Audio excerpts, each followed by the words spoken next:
Hello, everyone, and welcome to the first episode of the MindzCollide podcast. If you don't know me, I go by CDTV Productions, and I'm co-hosting this podcast with the man I'm on the phone with right now. It's your boy Blackie. Let's get it. Hell yeah! And in the first episode, didn't you call this the MindzCollides podcast? Actually, yeah, I don't know where my mind was at when I said that, but it's obviously MindzCollide and not first episode of the MindzCollides podcast. So yeah, definitely not that. So we've already recorded that part, and we're just on camera right now, or I'm on camera, Blackie's on the audio visualizer, and we're just here to introduce the podcast. This won't be a video podcast. Which means this is an audio podcast. You won't necessarily be watching anything, but you'll just be listening instead. And so you guys know what the plan is generally for this. We're going to be doing, at least at the start, 2 podcast episodes per month. But there will be bonus episodes every now and then. We're going to be generally talking about hip-hop on this podcast, as you would expect, and maybe occasionally some topics outside of that, if anything comes to mind. Exactly. So this is pretty much a hip-hop podcast, but from time to time, if we have something to say about, other topics, we'll give our takes on that as well. And that's pretty much everything we've got to say to introduce this podcast. Shout out to Tristan Zamet, aka Tristius, who made the beautiful artwork for this podcast. Hey, that's the boy. He also actually created my avatar, if you didn't know. So shout out to Tristy for this beautiful animation right here. So yeah, we have been working on this podcast for a while now. How long has it been that we've been working on this, bro? Bro, we've been working on this for the last year. Yeah, it's been a long time in the making, and now we're finally excited just to have it out there so you guys can finally see it and enjoy the MindzCollide podcast. Absolutely, man. This is so exciting, and I'm really happy about all the conversations that we're gonna have, and I think people are excited, man. What do you think? Absolutely, man. Absolutely. Is there anything else you want to add on before we get into it? Actually, nothing, man. I think let's kick this off. Now, first episode of the MindzCollides podcast, featuring Blackie Speaks, me, and featuring my boy, CDTV Productions. Say what's up to the people, man. Hey guys, what's good? What's good? It's CDTV Productions. Excited for this, man. First episode. This is, I guess, history in the making, you can say. Absolutely, man. Yeah, it's the first one, and there's gonna be many more. Man, let's not waste any time and let's actually get into it. Let's talk about, is Travis Scott falling off? And we're bringing up this conversation because of Franchise. Now, Franchise, what do you think about that song, first of all? What do I think about the song? Yeah. Well, I mean, I don't think it's necessarily a controversial opinion, but I'm really not a fan of it. I really didn't like the track. I don't like it too. Yeah, definitely not. Yeah, and I'm curious to actually ask you about this. Do you think that MIA ruined the song? Would you say that? Definitely. I mean, she did not belong in that song. But see, the thing is, the song wasn't good to begin with, right? Exactly. Yeah. See, that's kind of how I feel about it. Like, because the sort of, like, I guess common opinion that I've seen on social media is that MIA ruined the song, right? Yeah. But for me personally, I feel like she didn't ruin it because I don't think there was anything really to ruin there. See, the thing is, I think she made the song, not bumpable. Okay, I can see that. Like I could never bump that song because she's on it. I can see it from that perspective for sure, but I still don't even know if I'd say she ruined it because I feel like on Travis Scott's end in particular, I feel like it felt sort of like phoned in almost. I mean, for sure. I mean, the song was just weak. Let's just keep it right. Yeah, and it was let's talk about why we're talking about this, because we're not just talking about it because we don't like the song. We're talking about it because of this article right here. If you're not looking at the screen, look at the screen right now. Travis Scott's latest chart topper suffers the second largest fall from number 1 in Hot 100 history. The second largest. Second largest. Ever. Like, of all, like, this is history. Right? So the song was number 1. And then I think it was like the next week, right? Next week, yeah. Second week, it fell down to number 25 on the Hot 100. Why, it says right here, last week, Travis Scott and Young Thug and MIA celebrated as their new joint single. Franchise didn't just reach the highest rung on the Hot 100. It debuted there. So, I mean, the song was, this time let's see. So this frame, it says that it was number 1, and then it fell to number 25. Wow. Yeah, and I mean, that's insane. it is insane, like especially coming from an artist that's as big as Travis Scott, right? Bro, Travis is a superstar. This is not just a guy who just came into this is a top dog in a game. Like Travis he's up there with the Drakes and if you ask me at least, like he's up there with Cole's, Kendrick's. I'm talking like as far as like name, he's huge. Yeah, in terms of like, people knowing who he is, like he's definitely right up there just now. He's even got major brand deals with people like McDonald's, right? Yep. And it's like he's just so well known. So for someone like him to have a drop off in the Hot 100 that big, man. I mean, I feel like it really puts like a stain on his legacy almost. Like not even that the song is bad, but kind of just like everything surrounding it, because yeah, it was like the fact that it went number 1, and I'm pretty sure like he had like merch along with the song, right? Didn't he sell merch?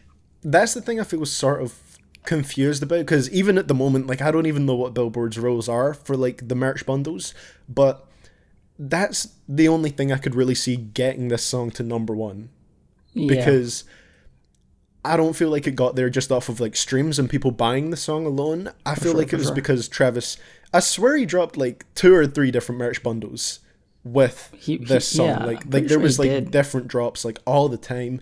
Maybe there was even merch that dropped with the remix. I think there was, or maybe he just released the CD. I actually don't know that. Yeah, I don't know that. Yeah, it might have just been the CD. What I do know is that it was obviously went number 1 because it was getting like a bunch of streams initially when it dropped. Because as we all know, songs get, like when they drop, there's like an influx of streams because they're new, right? Right, yeah. It's the curiosity and the hype. Yeah. Exactly. And plus it's like, oh, Travis is dropping a single. Right. We gotta check this out. Absolutely. I mean, like, it's something you always get excited for, right? Like, when I saw that single dropped, I was excited to check it out. And I think that's one of the reasons why, it disappointed so much as a song. Like, I feel like it's, I'm not going to say everyone hates the song, but I think it's fair to say it's generally disliked, at least from what people say on like social media, right? I mean, I've even seen Travis fans saying, yo, this is a disgrace. Like, the song is not good. I mean, man, I'm a Travis fan, and for sure, yeah. I would say I love Travis Scott, man. Like, I really like Travis. Like, I like his music. I feel like he gets way too much, hate for how creative of an artist he is. Like, Travis is the guy who made Rodeo, man. Can we talk about that? Yeah, Rodeo, man. This guy made a mark, like, with Rodeo. And, like, comparing Rodeo to, I don't know, maybe it's unfair to do it, but I'm saying compare Rodeo to where he is right now. Like, he's dropping franchise type of records. Like, yeah. They almost, like, it can't even compare. Like, Rodeo feels almost timeless in a sense to me. It's an album that I still listen to it today, and it almost sounds like good as new, basically. 100%. Yeah. I think it was because he was so ahead of his time, too. I mean, just like the sound. He really captured, I feel like Travis with Rodeo, he captured, everything that was popping at the moment and everything that was about to pop off later. Exactly, man. That album. And right? there's just like that's why it's fresh. Yeah, I agree with that. Yeah. And there's so many things that are just like, even like small simple things that are sort of like iconic about it, like Quavo's ad-libs on Oh My This Side. Yeah, like they're so good. I don't know what it is about them. I don't know if it's the way they're mixed, like super like loud in the track and they have this crazy amount of reverb, but they sound so good. Of course, yeah, for sure. Bendo. I don't even want to do it, man. I'm not gonna do it. Yeah. But I mean, I've got people in the apartment next to me. They may have heard that one, but oh shit. It is what it is. Everyone's got to hear a little bando every now and then, right? For sure, bando. But but the album is crafted beautifully. Yeah, It's just like a beautiful. When I think about a beautiful body of work, I think about Rodeo. Yeah, man, it's definitely up there. Like, it's something that is like it's one of the best like trap albums, if you want to call it that. I guess some people wouldn't call it a trap album because the lyrics aren't necessarily focused on like the kind of trapping lifestyle, right? That's true. That's But true. like, but I But feel I'd like say, trap like, is more of a sound-wise, sound at it this is. point. Yeah. Exactly. Yeah. I mean, it started off as a lifestyle. Right. You know what I'm saying? Guwap. Young Jeezy. Yeah. Yeah. Ti. You know what I'm saying? Exactly. But I think it's like definitely evolved since then to like be more of a sound, more of Yeah. like a sound thing than a lyric thing. Yeah, for sure. For sure. I mean, it is a sound. Like, you can't really deny it. Yeah, absolutely, absolutely. And I don't think it's fair to say that Travis isn't trap. Right, yeah. Like I definitely count Rodeo as a trap album, and as a trap album, Absolutely. it's one of the best. Yep. One of the best that's ever dropped. There's only like 1,000%. yeah, I think there's only like maybe one or two songs I would skip on there, and that's about it. So, I mean, I think the whole album is like, man, like everything is beautiful on it. Yeah, so you'd say Sounds it's like amazing. a no skip album.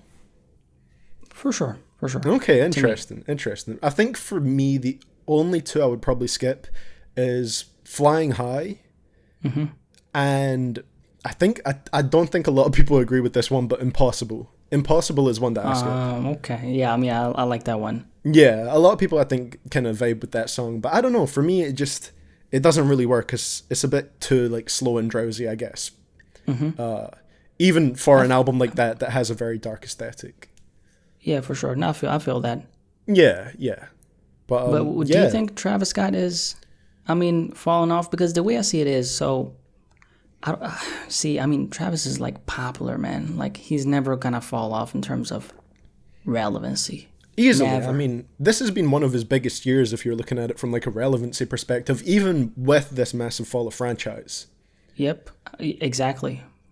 Yeah, it's But like I think the quality, hey, we can talk about that, right? yeah, exactly. Because there's I, personally, if you ask me, I did not think that Astroworld was even close to Rodeo, if you ask me. exactly, yeah. No, I 100% agree with that. I remember I'd say Astroworld has definitely it's got longevity. Like I think it does have a lot of replay value and it's lasted for me. Yeah. But when it dropped, I was definitely, disappointed with it for a while. Not super disappointed, but just like a little bit disappointed because I have such high expectations for Travis. And, Yep, I get that. Yep. Yeah, Astroworld was like this massive thing. Like it was a moment, right? It wasn't just an album. Oh, yeah. Man, Astroworld was like, it was a moment. Yeah, absolutely. Real talk. Man. And it wasn't just an album, like it was an entire era, if you ask me, man. Yeah, I agree with that, man. I agree with that. And, like, obviously, like, an insane amount of work went into it. Each song does feel, like, super well crafted. And, you can tell, like, a lot of people put work in on that album. For sure. But, I don't know. It's just, I guess, when I first listened to it, I felt like there was quite a few songs that didn't hit, like, crazy, right? Mm-hmm. And I don't know. It just didn't hit like I expected it to. See, the thing about Travis in 2020 is I think he's way too popular to even want to experiment, if that makes any sense. Right? I feel like he's kind of lost the... of course, we can't really judge him until he drops another album, right? Right. Because right now it's like he hasn't dropped an album for a while. So he needs to drop something and then we can have that conversation. But True. From like the direction he's going in, he's kind of lost that, from what I'm hearing, like that artistic kind of touch and, that he had when when he dropped Rodeo. That's the thing with his songs now. It definitely feels like he's just more kind of having fun with it, which obviously there's nothing wrong with, but exactly, it's not necessarily producing like the best music, in my opinion. Yeah, for sure. And plus we got to think about it like this too, man. Like Travis is not a deep rapper. Like he doesn't rap about deep stuff. Yeah, for sure. But then again, he's up there with guys who do. So the Kendricks and the J. Coles, they're motivated by, man, they want to talk about what's really going on. Travis is at that level, but he wants to talk about having a good time. Right, yeah. Right, and obviously that's no disrespect to Travis. I like Travis, but what I'm saying, if you compare Travis to, his peers, which I would consider Kendrick and Cole and Drake, like they are his peers. Mm-hmm. In terms of content, like he's not. He's surface level. Oh yeah, for sure. For the most part, right? he definitely is. Yeah, and but I don't know. With Travis, it's definitely much more a sound thing that you focus on, right? Sound Exactly. and Yeah. the The atmosphere. atmosphere. Exactly. We said it at the same time. Exactly, Synergy, man. Yeah. And that's what you nailed with rodeo, and it just feels like that's not so much there anymore. Yeah. Although it's an interesting thing, because I remember you did mention a little bit there about how it almost feels like he's sort of less inspired to make something, more creative, I guess. Exactly. And kind of like But afraid because of how popular he is, man. right, Because right. you have a lot to lose at like, if you make something that's way too experimental, like that record Yeah. on Rodeo with Casey Hill, something like that. 90210? Yeah. Yeah, exactly. Like that one. I mean, beautiful record. But I'm saying, Oh, yeah. it is if he dropped something like that again, would that really stream a lot? Because kids don't really care about a beautiful body of work. They're just trying to listen to another sicko mode. You know what I'm saying? Yeah, I guess that's a good point to bring up. I don't really know how something like that would do, like, currently. In terms of, like, numbers, obviously it would be a great song still, but, like, Exactly. in Yeah. terms of numbers, beautiful. I'm not sure. Yeah. I'm not too sure, but the point that I wanted to make there was about the whole, him kind of losing inspiration type of thing. Mm-hmm.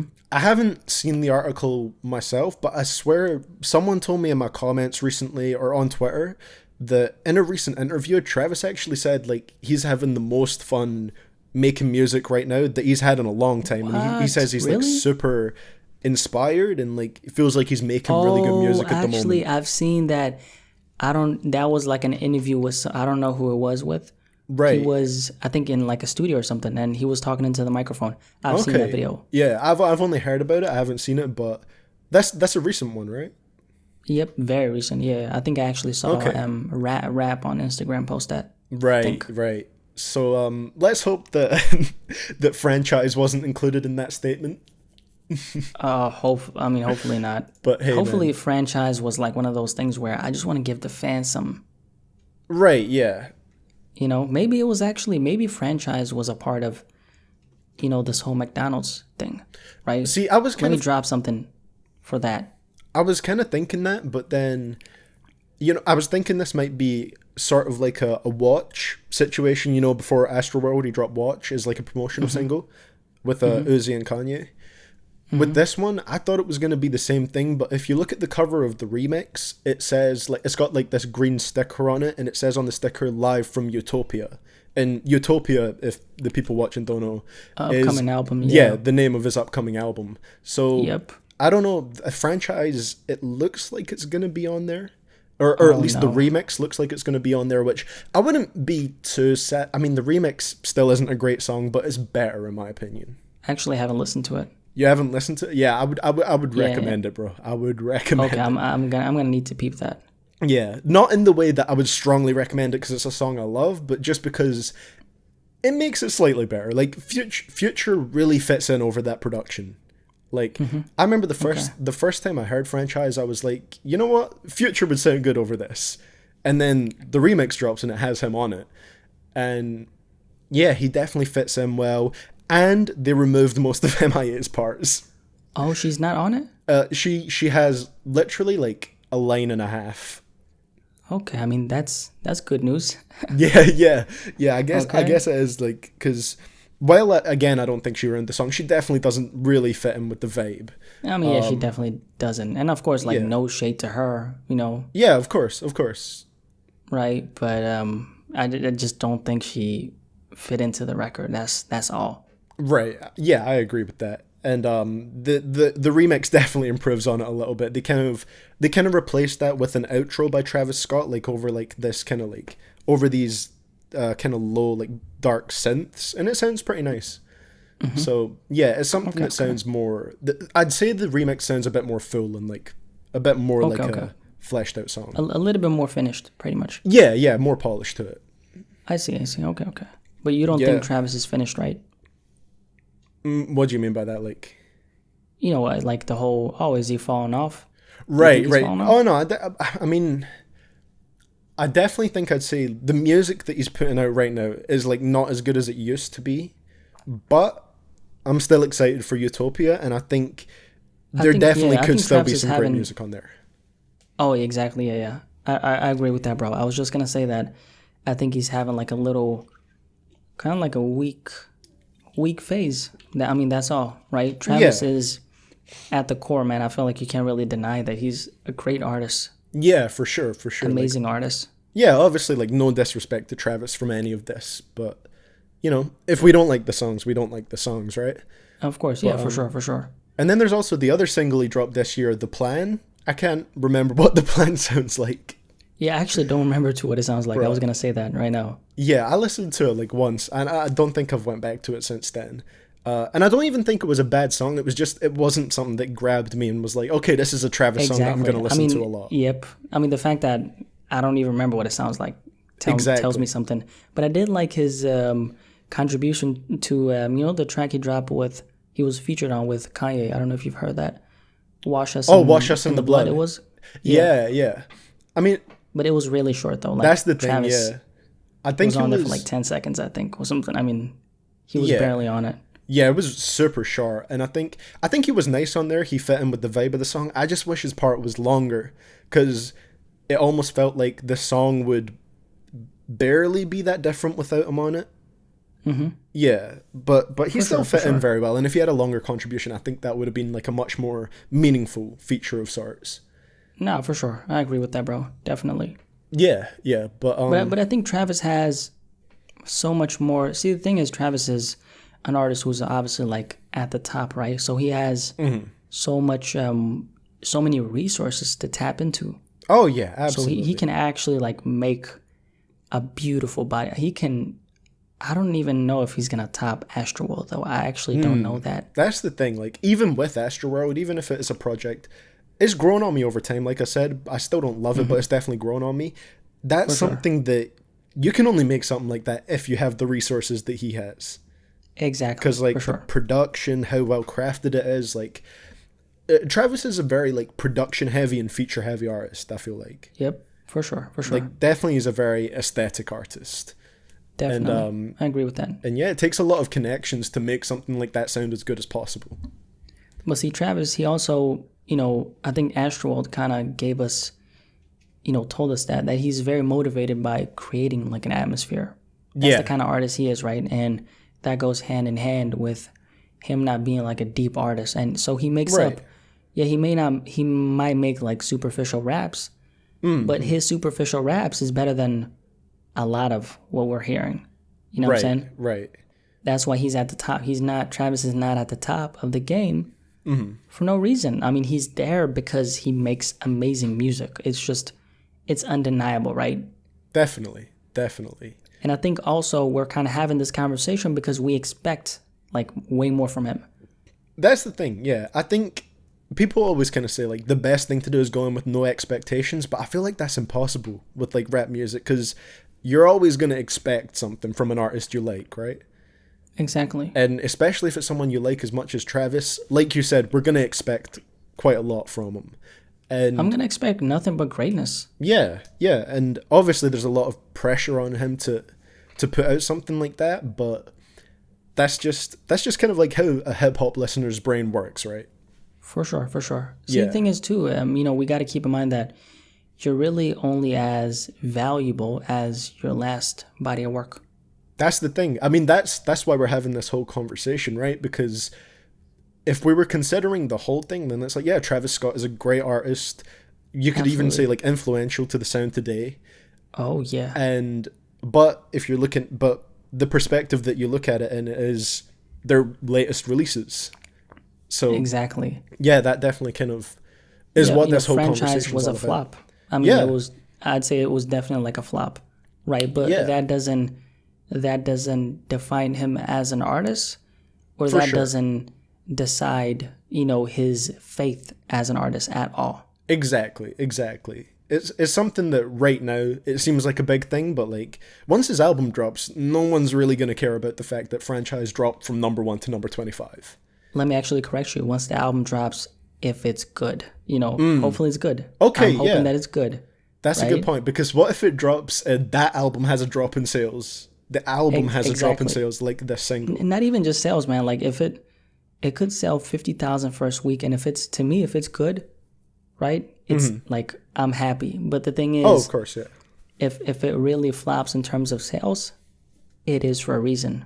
Yeah. Because Travis has, all the eyes on him. So if something he drops flops, that is for a reason. It doesn't happen out of, random. Exactly. So to speak. When you're at this level, like a flop in sales shows like a loss of interest. Oh yeah, That's and the a only drop way in to put it. quality, like a clear drop in quality. Exactly. I mean, this is kind of a weird comparison, but I guess it works with the whole franchise thing. It's like 6ix9ine, for example, right? With 6ix9ine and his sales, like they dropped so fast, and his album like dropped off the Billboard 200 so fast. Yep. Because people just don't care as much anymore. The quality, Exactly. like even for people that like, I'm not like a 6ix9ine fan, but his older music was better. His older music for was sure. better, and it's like He actually had like a signature sound, but he dropped Yeah. that sound for the mainstream stuff, and For now the auto-tune the shit. kind of, and exactly, he dropped it for the trolls and the fifis, and Yeah. Fifi actually liked that song, by the way. But Oh, I'm saying, okay. the problem is now, his music is just, it just blends in, which actually before you could, criticize, for example, like 6ix9ine. Yeah, But then again, his music actually had, like, he made stuff that made people move. right. I agree with that, and the thing is, 6ix9ine actually does like fit into this conversation in another way as well, because For sure. as we said at the start of all this, Travis Scott with Franchise, that was the second largest fall from number one in Hot 100 history, Yeah. and the largest fall is for 6ix9ine, of Trolls. course, Trolls, Yep. which fell from Trolls. number one to number 37. That shit went down, tanked It did. fast. And I swear, wasn't that one because of merch bundles as well? Or like Nicki like telling all her stands to like buy the single? I swear, see, like, I'm actually like very confused about the whole Billboard thing. yeah, So that's another conversation for another day, though. absolutely. Yeah, that's for another time. But all we need to know for now is 6ix9ine Scott had the still- largest drop and Travis had the second biggest. Exactly. And Travis Franchise, definitely not good. But again, I'm really, anticipating what he's going to do in the future. Absolutely. I think Travis is an amazing artist. I think that's undeniable. I don't think you can listen to, any of the albums he's dropped and tell me that he's not a great artist who doesn't know how to, craft beautiful body of work. Absolutely. Works. He knows how to craft Like, an album for sure. He knows how to make an album. That's the thing. So that's the thing about it. Yeah, exactly. absolutely That's right. Despite being in the trap lane, I still feel like Travis is more of an album artist than a singles artist. Absolutely. Absolutely, man.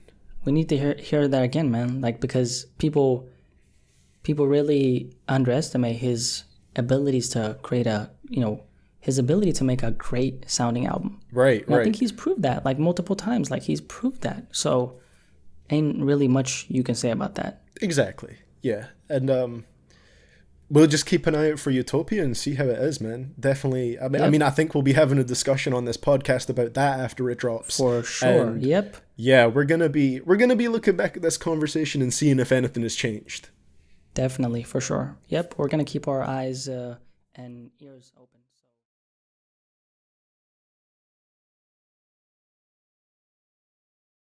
Okay, the next thing I want to talk about here, the next conversation I think we should have is about too much music dropping in certain areas of yeah. rap music. Because wow, that's amazing conversation. Yeah. Man, there's stuff you could talk about here on like an individual artist level, and then more kind of like industry wide stuff that's happening. So, and I mean, there's some people who would even say too much music dropping isn't a problem. Like, I'm sure there's people that would say, oh, like lots of music is dropping. How's that a bad thing? But Yeah. I definitely think it's a bad thing with some of the things I'm going to talk about, or with some of the things that we're going to talk about. So, Okay. on just like an artist level, I think of someone like NBA Youngboy. Yeah. Someone who has dropped 3 projects so far this year. Top He's has dropped a lot. Yep. Multiple. 21 tracks. 38 Baby 2, which also dropped this year, has 17 tracks. And Still Flex and Still Steppin' has 14 tracks. So those are all relatively lengthy projects. Very long all ones. three of them dropping this year. And for me, I feel like when we're talking about in that sense, I feel like too much music dropping for a certain artist isn't a good thing if you're not a fan of that artist already. That's true. And then what I'm thinking about is the fact that, you know, there's value in scarcity. Does that make sense? I agree with that. I agree with that. So I actually like Youngboy. Okay. A lot of people don't, and a lot of people give me, you know, crap for that. A lot of people give me shit for that, but I like Youngboy. I really mess with his music, but I would say that he's kind of like a hit or miss personally for me. Okay. Right? So every album I go into, like, I like 50% and 50%, like, I don't like it. Interesting. But see, so I was just going to say the fact that when you become an artist who drops this much music, people aren't as interested in what you're going to have to say. Absolutely. Or just like in what the music is going to sound like. Because they've already seen that movie multiple times. Like imagine if Titanic, it came out in 1998, right? Mm-hmm. Imagine if that movie, okay, you know, with Leonardo, you know, came out 4 times the same year. Yeah, like if you got like, you know, 3 sequels to that movie in the same year, you'd be like, all right, it's time to relax now. I don't really want to see this again. Right? Yeah. Yep. Yeah. Like Doug said, relax. You know? Have you seen that video? Yeah, I have. I mean, it's literally so, you know, even though, I mean, I just feel like this is the way the industry is set up, man. Like, especially, this is a streaming era. Yeah. People are thriving off of streaming. That's just what, like, artists are thriving off of that. They're eating off of streams. And I think that's the main reason for this whole too much music dropping kind of thing. Like, you know, it's at a point where the more you drop, the more streams you get, the more money you're going to make, right? Exactly, for sure. It could either be that, or I've seen some people say with Youngboy that he's dropping so much music just to try and get out of his record label contract. That could actually be it, man. That Seriously. Could be it, but then there's also the fact that so many artists are doing a similar thing where, you know, that's true. In the mainstream, rap releases are becoming a lot more frequent from individual artists. And there's one thing I want to talk about that you just said, where you said they drop so much that it's like no one sort of really cares about it anymore, cares about what they have to say. It's like the last conversation with Travis Scott and Astroworld about that being a moment. If you drop 3 albums in a year, pretty much none of those are going to be a moment, you know? That's very true. It's like with someone like Lil Uzi, for example, he's someone in the mainstream who's sort of kind of stayed away from that trend in the fact that it took 3 years for Eternal Atake to come out, right? Exactly, yeah. I mean, the first one dropped in 2017 August, so... Exactly. And no matter what people think of that album, you know, some people thought it was great, some people thought it was good, but it doesn't have any replay value, some people disliked it. But no matter what you thought, like, when that dropped, it was a moment. Like, it was something people were excited about. So Uzi is someone in the mainstream who can still have a moment by not dropping as frequently. And actually, a lot of people wanted that to come out a lot faster, but I think it was... whether it was really his choice or the record label's choice or whatever, I still think it was a good thing in the end that there was a delay before it came out. But then... I mean, he had like a lot of issues, you know, too, with the whole label situation. And yeah, Uzi literally went through hell and back just to give his fans that album. But he did it in the end. Like, he did it in the end, and his fans are satisfied, which is the most important thing. Absolutely. Absolutely. But then... that brings me to another part of this, because, yeah, we waited 3 years for that, and this wasn't necessarily a huge issue with Uzi. It was an issue when everyone started doing it, and that was the deluxe that's its own album. Yeah, I don't like that. I think that's a bad trend. I mean, see, deluxe albums have been going on since like forever. Yeah, deluxe albums so is like a staple. It's not like a new thing. Yeah, so like, for example, when I made that video, people were like, oh, it's been going on. But of course, I know that, but not at this rate. Right. Like, not at this kind of rate. Like, everyone is doing deluxe albums now. Right.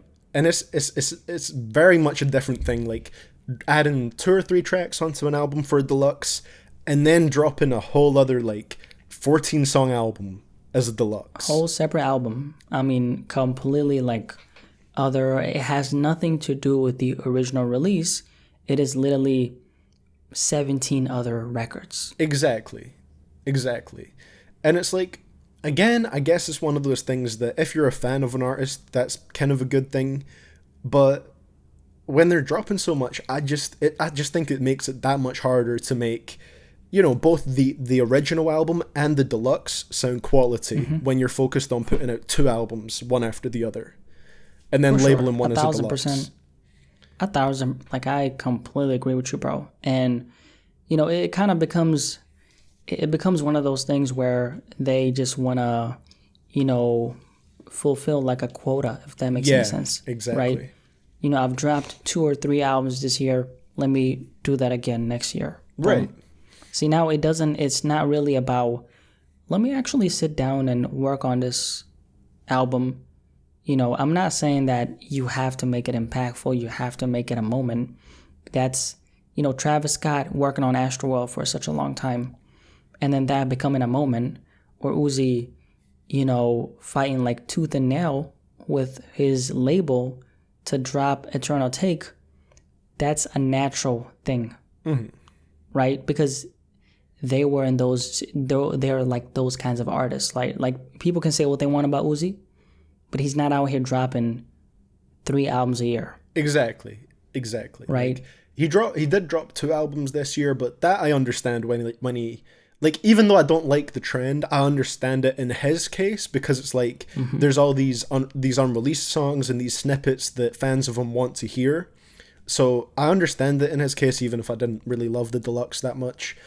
But like, I get it in that case. But then it kicked off the trend. Then you have, you know, Nav doing Brown Boy 2, which was I noticed that Nav had the exact same formula with his albums this year that Uzi did in terms of the tracks. Like, I believe Nav's album Good Intentions, I think it had the same amount of tracks as Eternal Take.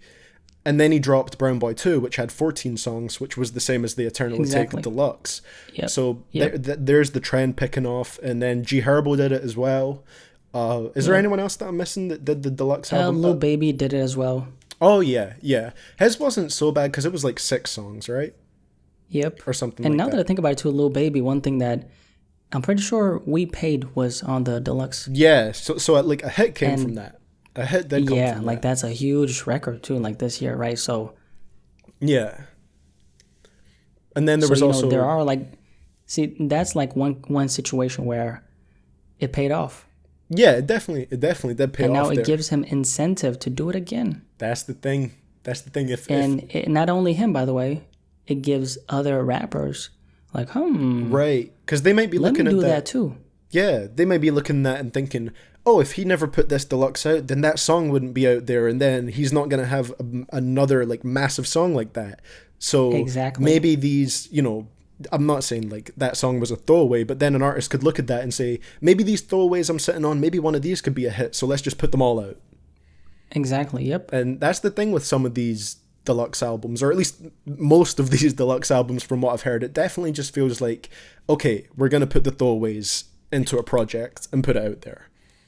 And see, the thing is too, bro, people are getting, artists are getting rewarded for that, which of course there's nothing wrong with that. I mean, this is work, bro, at the end of the day. Absolutely. This is a hustle. Like, people are trying to make their money, right? Yeah. But obviously, if we kind of put that aside and just talk about how it's actually affecting the music, like the quality of the music, such a high output automatically makes it so you can't really drop truly like quality albums. It's impossible to drop it at this rate. 100%. Right? I mean, imagine if Kendrick dropped like 3 albums a year. Like, it wouldn't be a moment. It wouldn't be as good. Yeah. It wouldn't be as special. Like, the album, if he dropped 3 albums, they wouldn't be special. Exactly. I mean, we're all like waiting for him to drop right now. We're all waiting for it, anticipating it. That wouldn't be there if he keeps dropping, you know? Mm-hmm. And like you said, like, it's not an issue with the artists wanting to make more money, because that's fine, right? You know, artists getting paid for what they do, that should be happening. But the issue for, you know, the listeners is how it affects the quality of the stuff that's coming out. And plus, you know, the way it affects the listeners is people don't really listen to albums anymore, man. They just skim through them.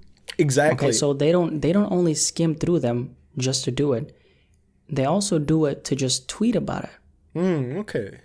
Right? So it's like people don't even listen to the album because they just want to give their take on it fast because other people aren't listening to it. So if they don't skim through the album, they're not, like, their, you know, opinion of it is not going to be out on Twitter. It's one of those things. Yeah. Literally.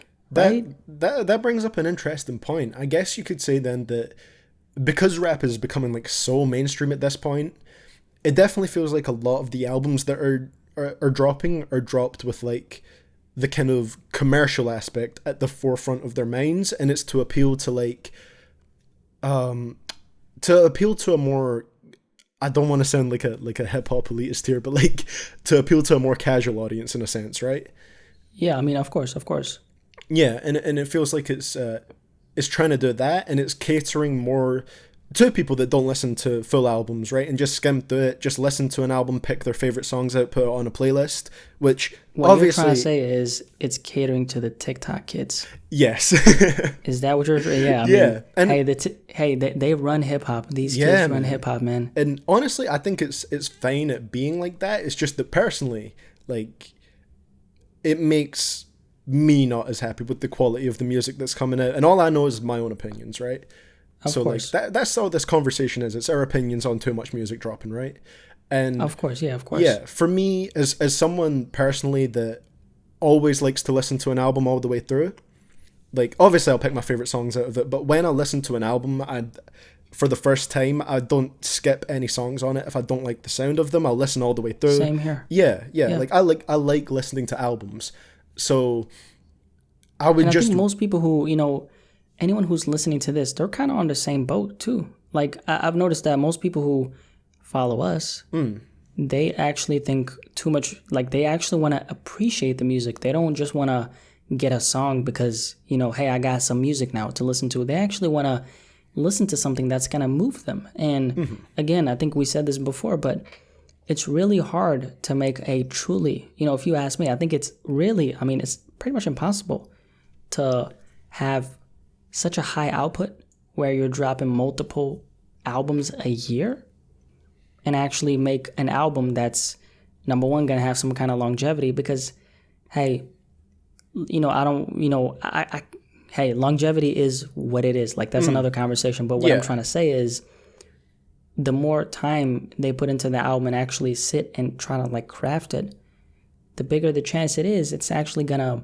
you know, I guess, like, emotionally move people, right? Yeah. And of course, it ain't always about making music that's going to, you know, move people emotionally or be deep or whatever. But I'm just saying, even Travis is taking his time with, you know, it's been over 2 years since he dropped Astroworld. And Travis is a kind of like a surface level rapper. So, hey, he's taking his time. Why can't some of these other guys do the same thing, right? And one thing you said about the longevity there, like you said, like, that's a different discussion, right? But I think it does apply to this in the sense that if you're dropping too much, like, where is the longevity going to be? Because to bring it back to NBA Youngboy, that's kind of how, like, I haven't started with his music, so I'm not, like, making any comment on the quality of his music because I don't know. I haven't listened to any of it yet. But I feel like if I did listen to it, like, if I listened to Top, for example, I'd listen to it and I'd be like, okay, that album was cool, but even if I like it, it's like the next one is probably going to be here in, like, 3 months. So should I even get too caught up on this album? Should I, like, you know, should I invest in it all that much if this is going to be replaced by something new in a few months? Yep. I mean, there's an abundance of his music, so you don't really need to really get wrapped up in one project. Yeah. You know? Yeah, exactly. And I think, honestly, the reason why I haven't started with his music is because he drops so much, you know? It's like, I don't know which project is the best one to start with as someone that's never listened to him before. And there's so much out there that I feel like I'd have to listen to quite a few of his projects to kind of get familiar with his style, like that kind of stuff. And it's like there's just so much to choose from that I can't even be bothered because there's already so much other music out there that makes sense. Yeah, it's just like, I mean, it's like a constant cycle, man, right? Mm-hmm. You know, these, you know, this guy's dropping 3 albums, this guy's dropping 2. Like it's a cycle of music is always dropping. So we don't really get a chance to reflect and think about the music. We really don't, man. Exactly. Because there's always something dropping. Yeah. It's nice to be able just to be able to sit with it and, you know, really let the album sink in. Sometimes you don't really have time to do that with how frequently some people drop. Definitely not, for sure. Yeah. I agree with that. And I feel like that's the that's kind of becoming the mainstream thing to do at the moment. You know, drop a lot of tracks, make a deluxe that's an album, and it just really it almost feels like a quantity over quality type of thing. And that definitely, sure. I mean, you know, it's obvious that takes away from the music. It really does. And, you know, the labels obviously encourage these artists to do that. Yeah, absolutely. They help them with it. So, and it's the industry it's slowly becoming the industry standard. Yeah, that's a good point. Slowly but surely. It's like,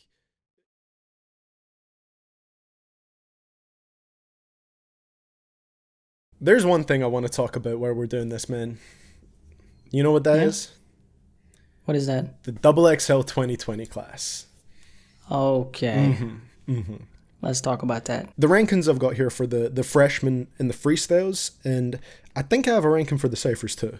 So okay. I'll just... I actually don't have, like, I haven't even seen all the ciphers. Oh, really? Not even all the freestyles. Like, I'm so not interested in... Yeah. Of course, I did see the, you know, Polo's one, the one he was in. Okay, yeah. But I haven't really seen pretty much nothing, like, apart from that. Okay, I understand. So I don't have too much to say about that, but I do have, you know, something to say about the cover in general. So do you want to start with the cover? Yeah, let's start with the cover. We can get into my rankings after that. What do you think about the cover? What do you have to say on that? I think the cover was actually dope, man. I mean, see, the thing is, the cover was not surprising to me at all. Looking at it right now, there are, you know, 2, maybe 3 people that are kind of like surprising, but the rest, I mean, are like, it makes sense. Polo. Yeah.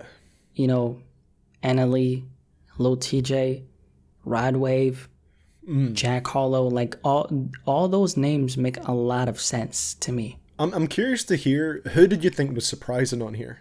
Like, who are the ones that you thought, surprising, that was interesting? Like, I didn't even know who Chica was. I had no clue So who Chica was as well, but I mean, I checked out her music because she was on this cover, and it's really good. It's really good. Yeah, she can rap for sure. She can spit, man. She's Crazy. talented, man, and I think she's definitely going to drop a great album at some point. Yeah, for sure. I mean, she's talented as hell. Yeah, for just sure. As a rapper, and she was surprising to me because I didn't know who she was, right? Exactly. Yeah, I had the same experience with that, and I guess in that sense, I'm definitely thankful that this class introduced me to at least one person. You know, like Chica, I had no clue who she was.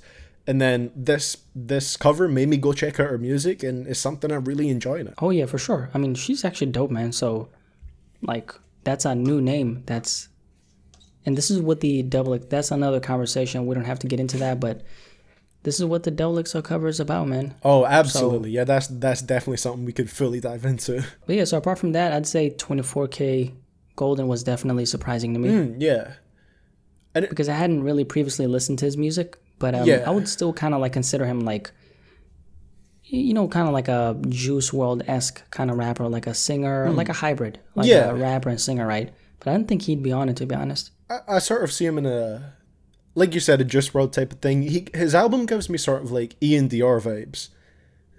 For sure, yeah, definitely. It's like the thing, like it happened to me with Ian Dior's music, like when I listen to his albums, like they're not necessarily albums that I love, but I think the music on it is quite nice to listen to.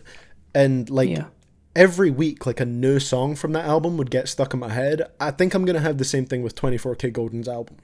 Oh yeah, for sure. 24K, I mean, he got a lot of bangers. Yeah. Like, a lot of just like strong melodic hooks and very talented. I mean, He literally has one of the biggest songs out right now. Yeah, Mood. that's the craziest thing. That happened like after this cover, right? Like the song dropped before it, I think, but it started to dropped blow up. July. Yeah, it dropped in July. So Yeah, and then it started to blow up like after the cover, right? Yep. Yeah, that's crazy. I mean, I literally like I live in the UK. For anyone that doesn't know, I live in Scotland. And just like, I think it was a few weeks ago, I went into like my local shop in this small ass town in Scotland, and Mood was playing on the radio. And it was so weird to just walk into the store and hear 24K Golden and ENDR playing in this store. Like, Right. that's become such a big song. Like, if it's playing over here in the UK, it's a big song. It's a big song.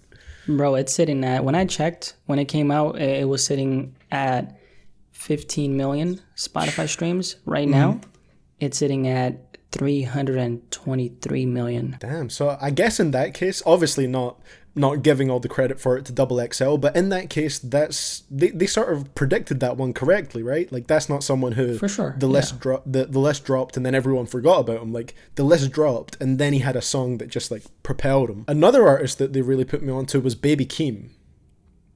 Because you hadn't listened to him before. well, the thing is, I knew of his music and I've had his album like saved in my library for so long, but I just never listened to it. I heard Orange Soda, obviously that was one of his biggest songs, and I really enjoyed that. It's a really addictive song, I feel like. Oh yeah, And for sure. Yep. yeah, and then after this list dropped, I was like, okay, I need to listen to his music now so that I can actually do my ranking of the freshmen. You know, I need to be familiar with each of them, so I listened to an album from every single one. And that's for a video that I'm not going to do now, but I listened to an album from every single one. And I listened to Die For My Bitch by Baby Keem, and I love that album, man. It's it's fire, man. It's addictive. He makes addictive music. Yeah, he really does. That's Yep. It's something the only about way to describe it.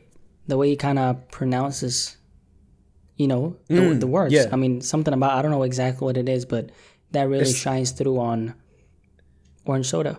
Yeah, I mean, it's like that. He definitely gives off like a sort of. He probably gets this comparison a lot because he's, for anyone who doesn't know, he's Kendrick Lamar's cousin, I believe, right? Yep. Yeah, And exactly. He gives that sort of vibe. I believe I've seen somewhere that Kendrick does ghostwrite a little bit for him, and I think you can really hear that influence in his music. Like he sounds like Kendrick Lamar if he was much more of a turn up kind of rapper, right? Is that like a thing? Does he ghostwrite for him? I believe so. I think there was a song, I believe there was a Kendrick Lamar reference track that leaked that was for a Baby Keem song. I think it was an unreleased Baby Keem song maybe.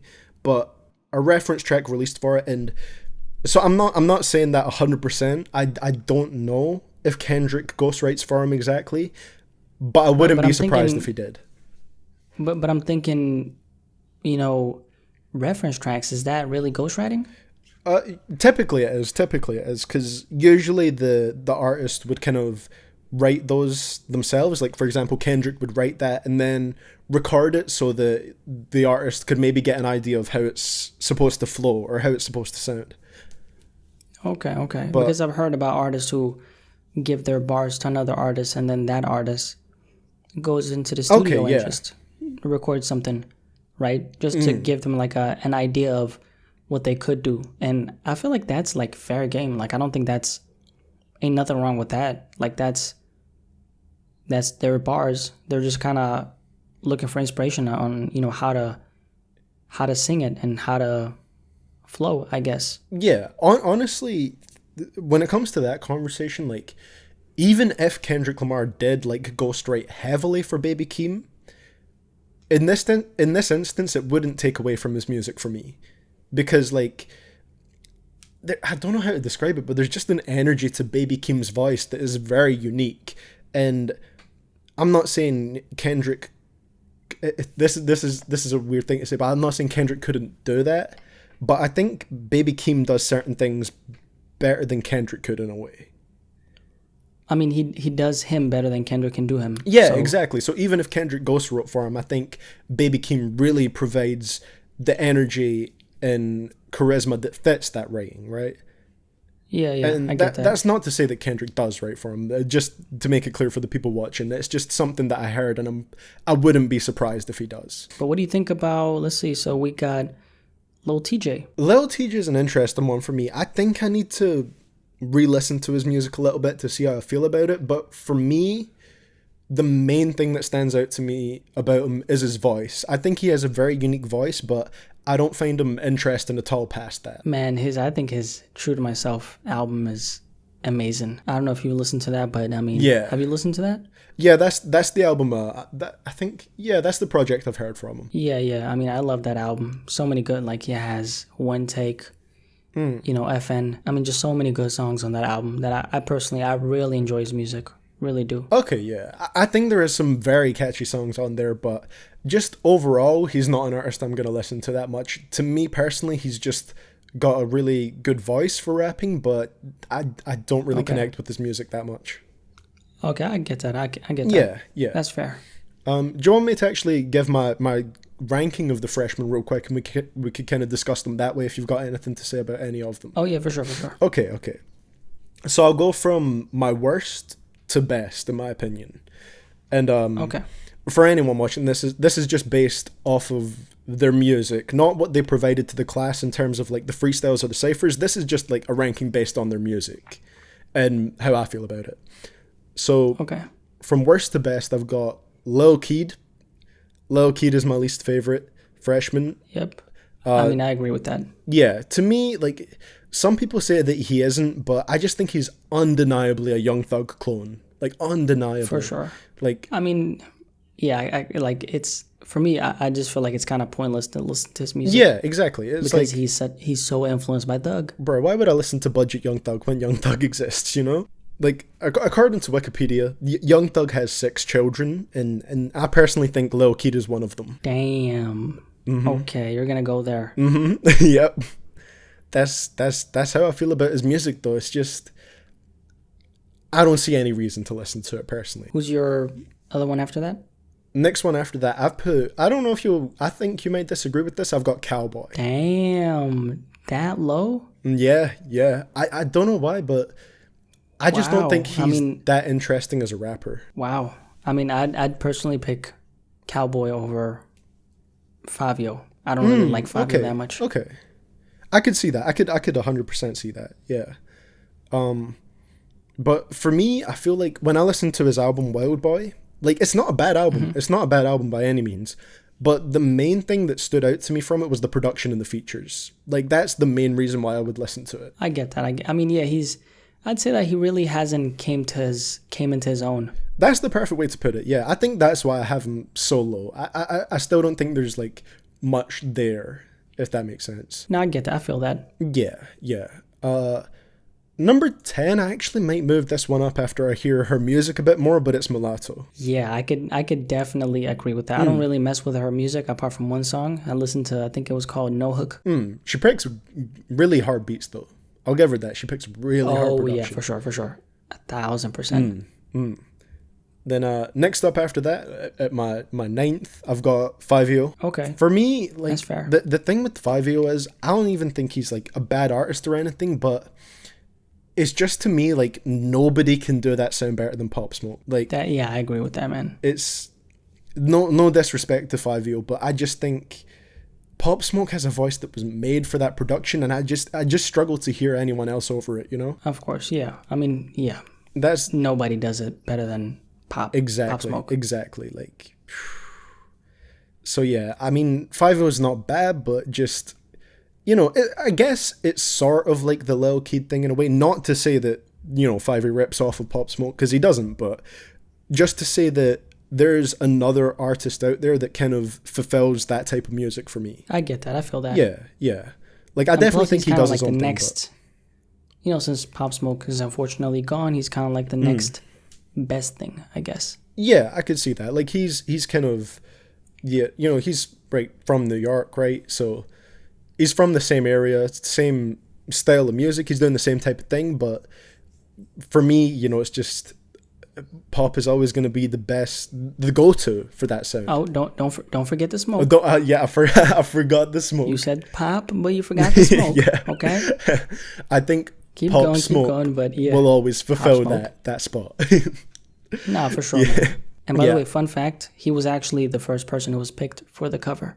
Exactly, yeah. I think it was his team that didn't really agree with, like, they didn't really want him on there?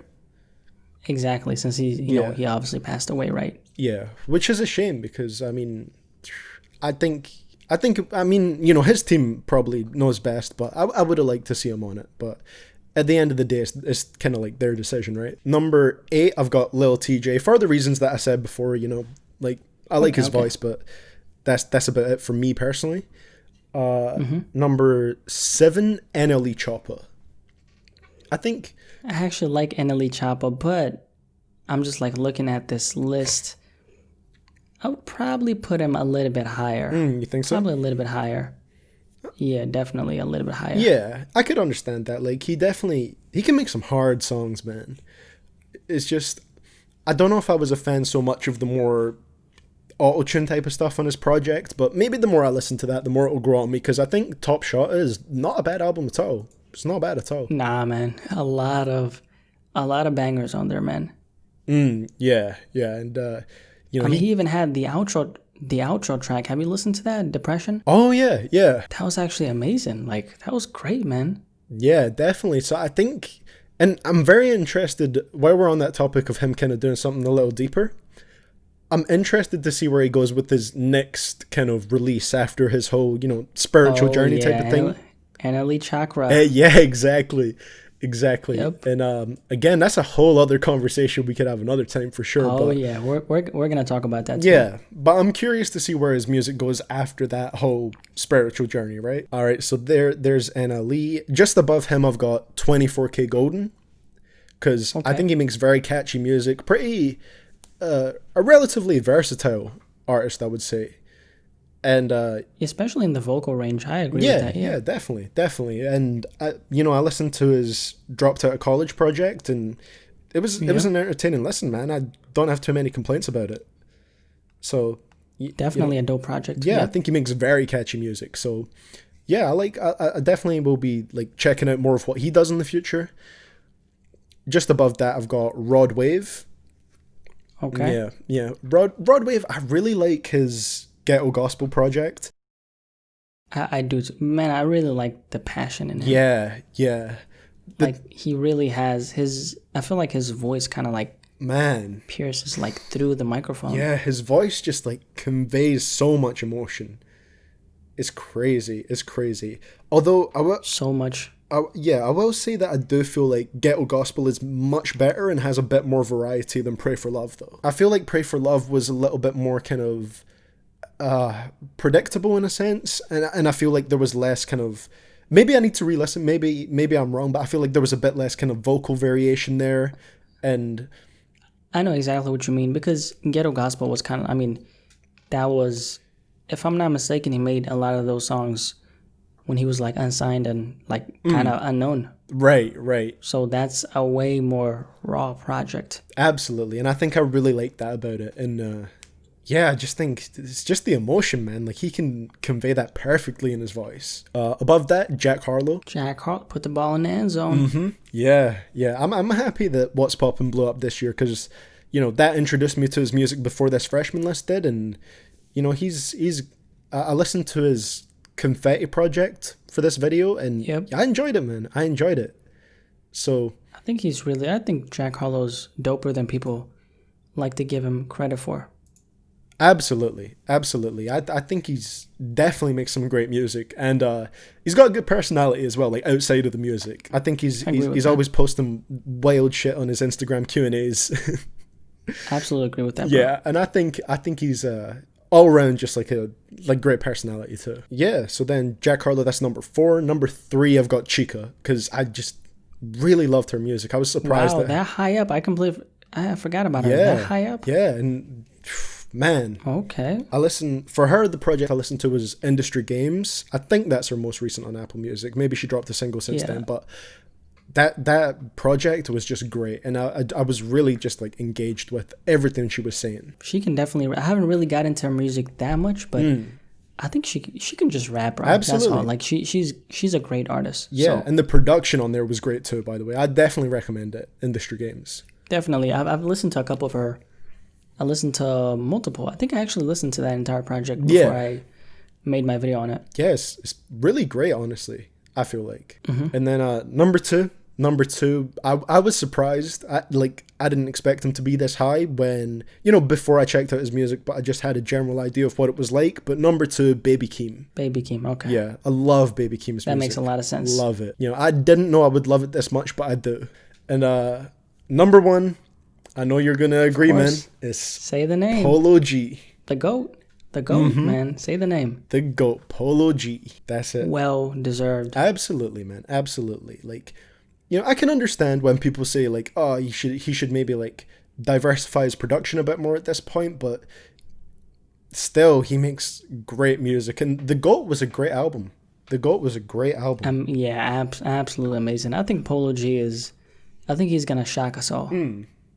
With whatever he does next, man. Oh yeah, I'm very excited. He seems to see what he does going very, forward. very focused. That's the thing about him. He seems very locked in, man. Definitely. I think he's just a great artist, man. Great artist. 1000%. Dial Legend and the GOAT, 1000%, man. Bro, just full of potential. I think I even told you about him when I found him. I don't know if you remember that. When I listened to Finer Things when it came out in 2018, and oh yeah, that's crazy. Yeah, you're always finding these artists before they blow up, man. Yep, I'm always on them. Yeah, man. you always know where to look. Of course. But yeah, Polo, definitely that number 1 for the freshman, easily. Yeah, for sure, man. I mean, that's for me like easy, no question, man. Absolutely. 1000%. So there we go. That's my freshman ranking. I think we mostly sort of agree with that. There was some you would put a little bit higher, but nothing there that was like, crazy out of line with your opinions, right? Yeah, for sure. I mean, I think we kind of, generally speaking, I think we kind of like agree on everything. Yeah. Regarding the freshmen. Yeah, definitely.